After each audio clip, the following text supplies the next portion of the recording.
আমি যখন দুপুরবেলা বাড়িতে যাই, বাড়িতে খাওয়া দোকানে যাই, তখন দিয়ে একটা বয়স্ক লোক এখানে ফুলে দিছে। আবার রাত্রে যখন আসি তখন দিয়ে ফুলে দিচ্ছে। পরবর্তী কান্দাকাটি করতেছে, অনেক কিছু জিজ্ঞানি পরে তেনে কইতেছে, আমি জিগেলাম তাহলে বাড়ি কি আমি, তখন তেনে কইতেছে আমার বাড়ি আসামে, নাম কইছে, ছেলে চাকরি করে, ঠিক আছে। ছেলে কইছে যে আপনি এখানে বসেন, আপনি এটা ঘর, এটি বাড়ি, সব কিছু আপনার।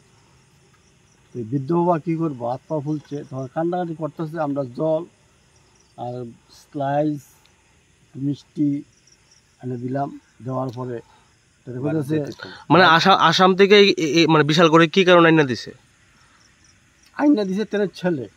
মানে কি কারণে, কারণ কি হইতে পারে? কারণটা এটা, আমি তো আসাম, তো তেনের বাড়ি, তেনের ছেলে আছে কেন মনে করেন। তখন এই কথা কইতেছে যে আমার ছেলে লগে 5 জন লোক আছে, আইনা দিছে এই জায়গাতে দিছে, দিয়ে কইছে এটি আপনার বাড়ি, এটি আপনার ঘর। কি নাম কইছে ছেলের? ছেলের নাম হলো বিষ্ণু চৌধুরী নি। হ্যাঁ, আর তাদের নাম তরুণ চৌধুরী, আর বাবার ছেলের নাম হইল বিষ্ণু চৌধুরী। তার নাকি অসুস্থ অবস্থা? অসুস্থ বলতে হেভি অসুস্থ, ট্রিটমেন্ট করছে। চিন্তা ভাবনা করছিলাম যে একটু খাবারটা কিনে দিই, কিন্তু ধরার মতো কোনো পরিস্থিতি নাই। যদি কোনো প্রশাসন যদি মনে করেন থাকে, একটু সাহায্য করে, এই বয়স্ক লোকটা একটু বেঁচে গেল।